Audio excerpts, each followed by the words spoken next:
Hi, vacation rental owner or manager. Why do some vacation rentals feel expensive the second you walk in, while others feel cheap? It usually comes down to luxury perception. And the good news, you don't always need to spend more money to create that feeling of luxury.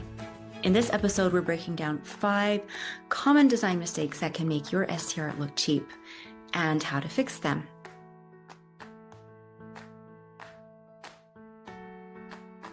Hi, vacation rental owner. Welcome to Step Up Your STR, which is all about strategic decorating that drives more bookings and revenue in your vacation rental business. I'm Kara, and I've designed dozens of STRs, all of which charge in the top 10% of their area competitors. Now, have you ever walked into an STR and thought, oh, okay, well, here we are. Here's this place. Or maybe you've had the opposite experience. You walk into the property and immediately think, wow, this place feels really great, really elevated. And maybe you couldn't even tell exactly why. The furniture isn't dramatically more expensive, the property isn't enormous, and maybe there aren't marble countertops everywhere or designer furniture in every room, but somehow it does feel elevated. It feels intentional and like it's worth more. It feels luxury. I recently analyzed 250 vacation rentals across 10 markets throughout the United States, and there were 3 design elements that strongly correlate with higher nightly rates. And I'll try to put up a table on the screen. Luxury perception was one of those top 3 design characteristics. Now, I want to be really clear about what this does and does not mean. My study does not prove that changing design elements will automatically cause your ADR to increase by a certain amount. But there is correlation. When you're studying and going through hundreds of properties and you keep seeing certain characteristics show up again and again among those stronger performing properties, I think those patterns are worth paying attention to. Actually, I think it's really exciting. Luxury perception was one of those patterns. But there are a lot of common issues that look the opposite of luxury. And that's what we'll talk about today, plus how to fix them. In the last podcast, we talked about how your decor is the first sales conversation that your listing has with a potential guest. We talked about how guests book with their eyes first. But getting someone to stop the scroll is only the first step. Once you've gotten their attention, your property has another job to do. It has to communicate that your space is worth what you're charging. It has to make the guests think this looks worth it. And that response of this place looks worth it is luxury perception. It's basically how valuable a place looks, elevated and desirable it looks to a potential guest. It doesn't necessarily mean expensive furniture. In fact, I'm kind of the opposite of expensive furniture. I do not like having to pay more than a piece of furniture is worth. And I definitely don't mean that every STR needs to look like a luxury hotel. Luxury perception is more about the guest getting what they think they're getting. Because here's the thing, your guests don't see your furniture receipts. They don't see what you paid. They only see the finished product. They see how everything works together in the photos. And from that, they make a judgment. They might think, oh, this feels kind of cheap. Or this looks like a place I would happily pay $1,000 a night for. That's luxury perception. So I want to encourage you to stop thinking about design only in terms of what your furniture costs and start thinking about what your design communicates. Because you can spend a lot of money and still create a low perception of value. Or you can spend your money strategically with quite a small budget, actually, and create a much stronger perception of luxury if you know what you're doing. So let's talk about those 5 mistakes, how they can get in the way, and how to fix them. Mistake number 1, buying cheap where you should invest. Now, this is an important distinction. I'm not saying you should go out and buy an expensive version of everything. I'm saying there are certain things where high quality matters because the guest actually experiences them. Think about a mattress. It might not be the most exciting thing to photograph, but your guest is going to sleep on it for hours every night. So they're going to know whether it's comfortable. Or think about your sofa. You could have the most beautiful living room in the world, but if your sofa is hard or uncomfortable or impossible to relax on, then you've created a disconnect between what you're promising visually and what you're actually delivering physically. So when I talk about investing, I'm talking about being strategic. Invest in the things guests are going to spend significant time using. That includes beds, mattresses, sofas, dining chairs, sometimes outdoor furniture, and actually silverware and knobs as well. Owners rarely think of those, but they can communicate quality and luxury fast. You want to invest in anything where comfort and quality directly affect the guest experience because that is strategic. That's strategic design. Remember, your decor is the first salesperson that somebody will meet.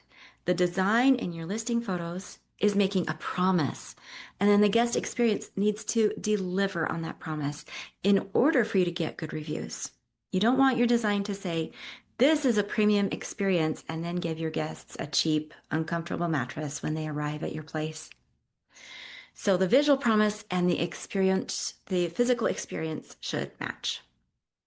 Mistake number 2, buying things as you go along without a design plan. This one is incredibly common. It even happens to me. And so I really do understand why it happens.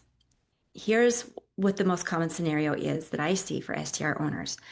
You buy the property and you know you need furniture. So you start shopping. You find a sofa and some chairs and a piece of art. And then the next week you go to look for a coffee table.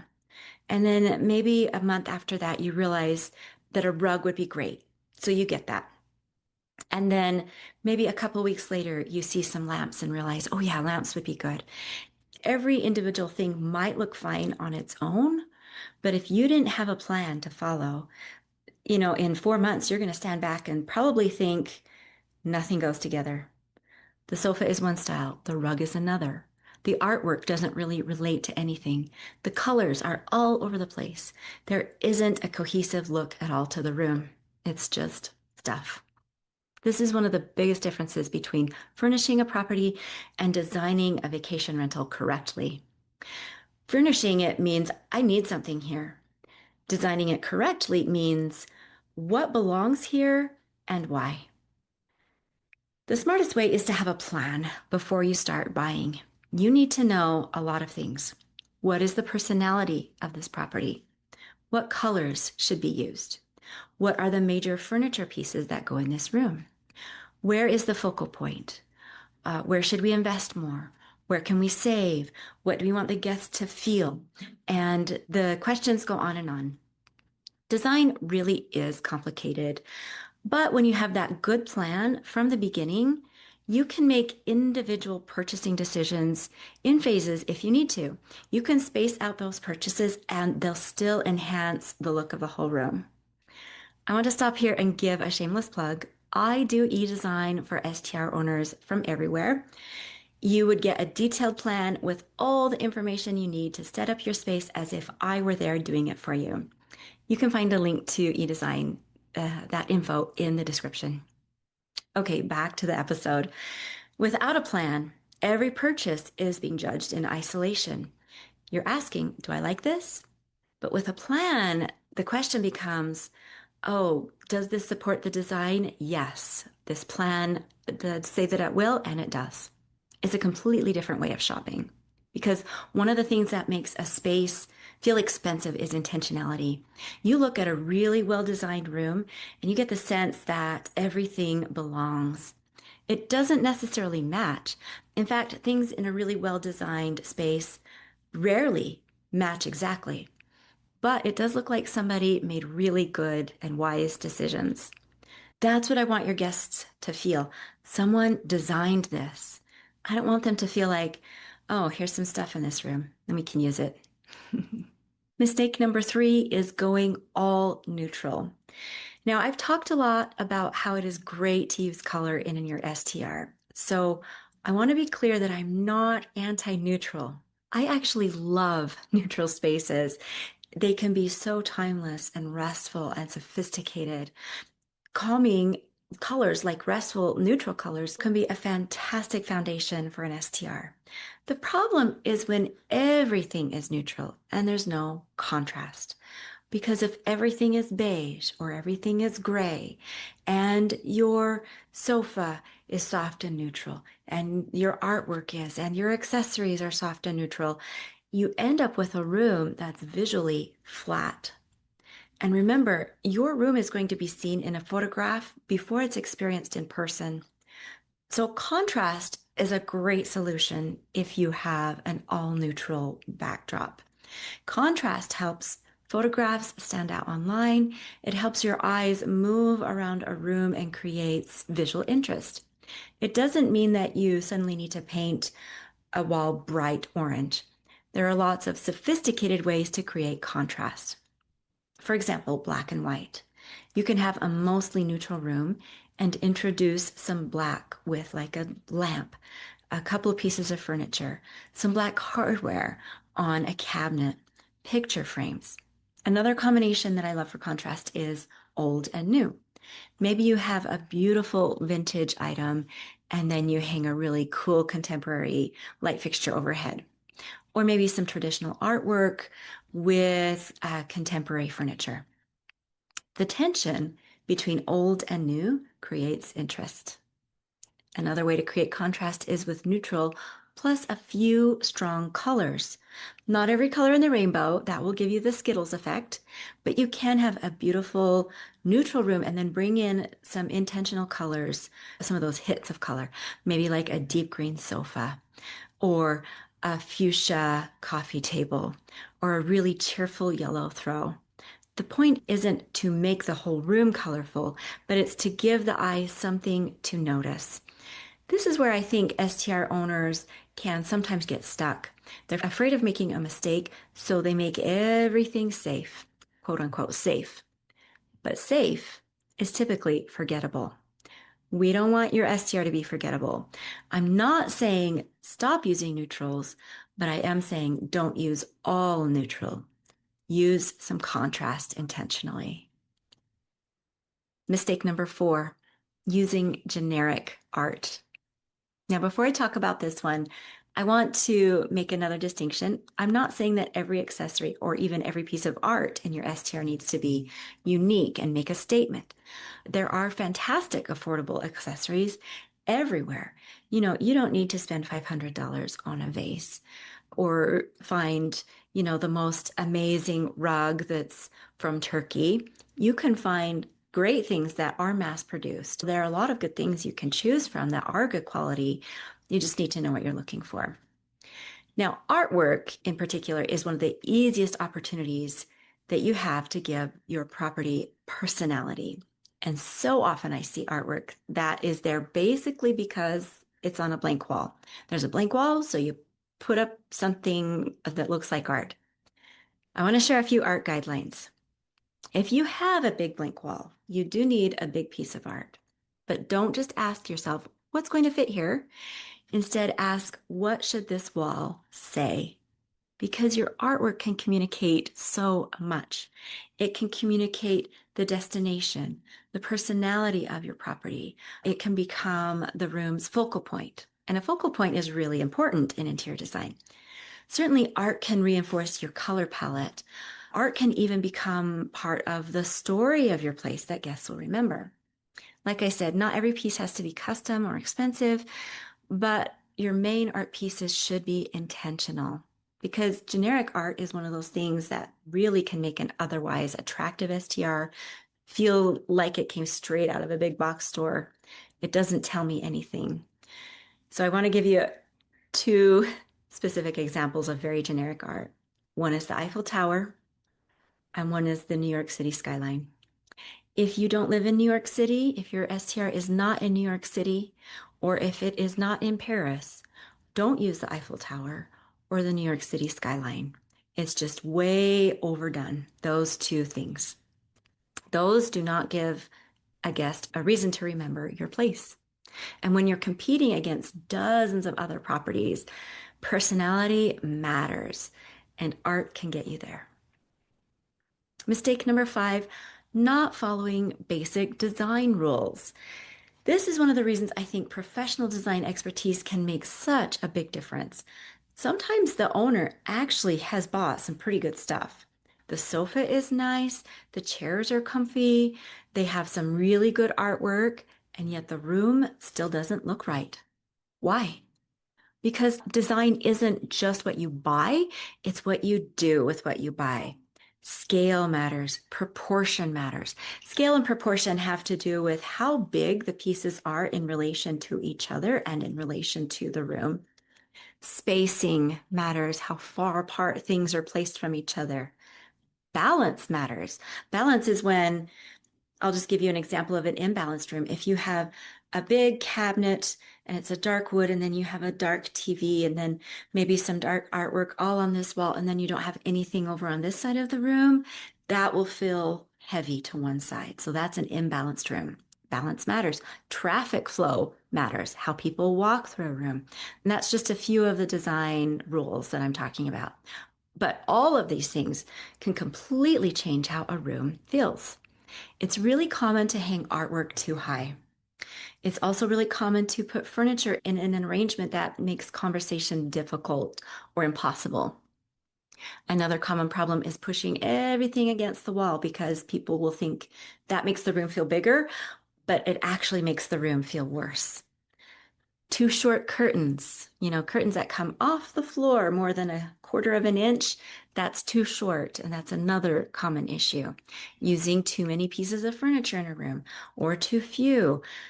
I could go on and on. These are all basic design principles, and they are really important.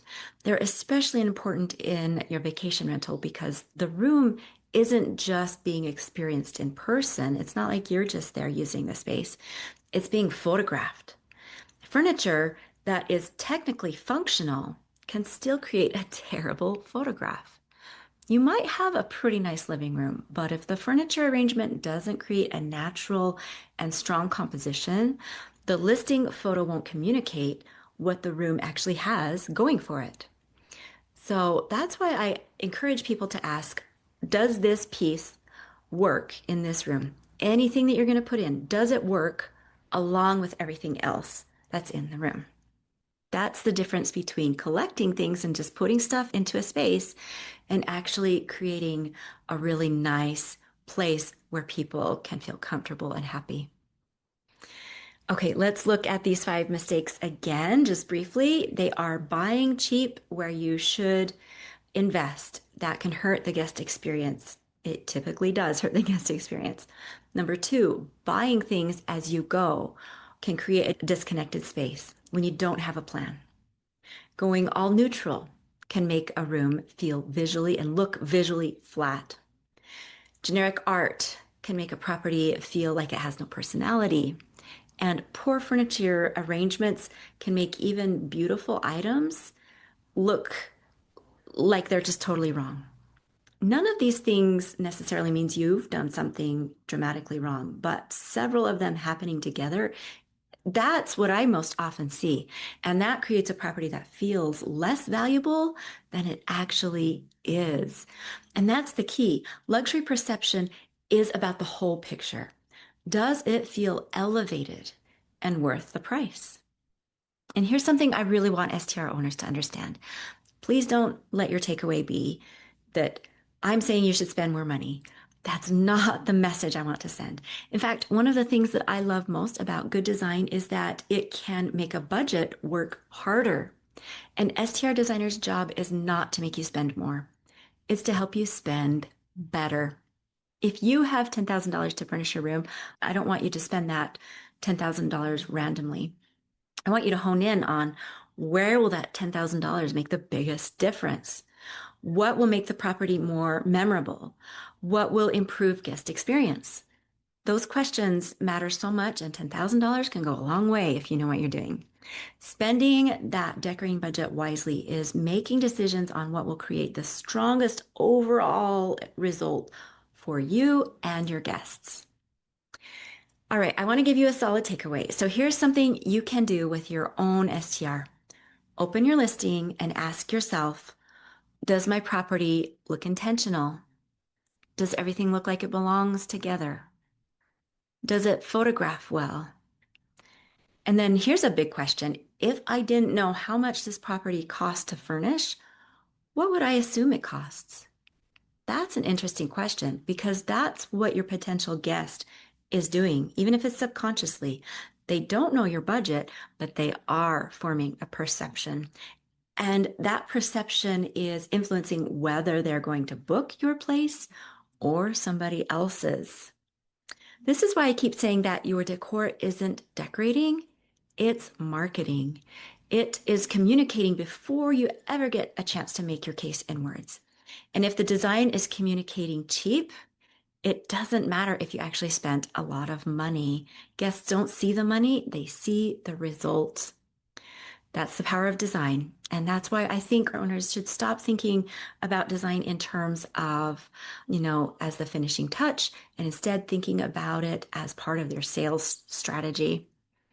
So that's your homework. Go look at your listing tonight and ask yourself, does my property look worth what I'm charging?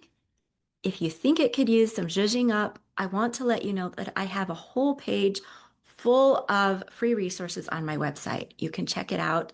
It's all about designing a successful STR. A lot of tips and tricks and formulas you can follow, and that'll be linked in the description. Next time, we're going to talk about something that I think is one of the biggest missing opportunities in STR design, and that is why your decor might be beautiful and expensive and still forgettable. Today, we talked about luxury perception. Next time, we'll talk about being memorable. Thank you so much for joining in today. It has been a pleasure, and I hope that you can have some takeaways from this to increase the luxury perception of your property. I look forward to talking again next time.